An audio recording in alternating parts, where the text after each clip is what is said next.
ماذا لو طلب من ليبيا أن تدخل في عملية السلام مقابل رفع الحظر المفروض عليها، أو لنقل التطبيع مع إسرائيل؟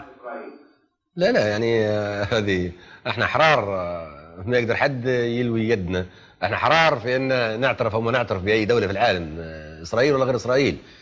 وبعدين هذا هو الظلم وهذا هو الارهاب، ان نرفع عنك العقوبات مقابل تعترف باسرائيل. طز، انا في النهايه ما نقدر نبدل المبادئ نتاعي.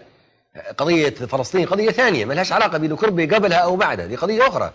هذه قضيه شعب وقضيه مصير وقضيه ارض محتله. وبعدين انا حر نعترف او ما نعترف، زي امريكا تعترف او ما تعترف باي دوله اخرى في العالم، حره.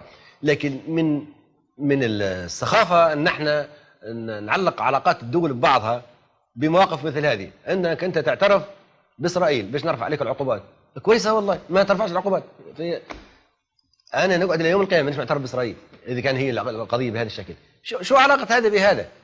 صار انت فرضت علي العقوبات واختلقت مشكلته كربي، والمخابرات نتاعك فجرت الطائره البنام وقتلت المواطنين نتاعك واسقطتها على قريه لوكربي عمدا باش تخلق مشكله ليبيا، باش تلوي ذراع ليبيا لكي تعترف بما يسمى زورا باسرائيل.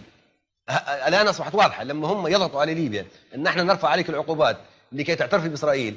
اذا القصه كلها مختلقه. هنا يتضح ان لوكربي مختلقه، وان المخابرات الامريكيه هي اللي فجروا الاسرائيليه، او الموساد او السي اي هم اللي فجروا لوكربي، وهم اللي ضحوا بالابرياء الامريكان وركاب الطائره 270 هم اللي قتلوهم، وهم اللي قتلوا الابرياء في قريه لوكربي. معناه متهمين بهذه الجريمه عمدا. وكل دوله عربيه عملت لها سفير في تل ابيب، وكل دوله عربيه عملت سفير اسرائيلي عندها، سموه راعي مصالح.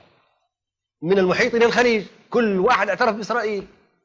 وانا حاضر في مؤتمر القمه في المغرب تم الاعتراف باسرائيل، انا الوحيد اللي رفضت.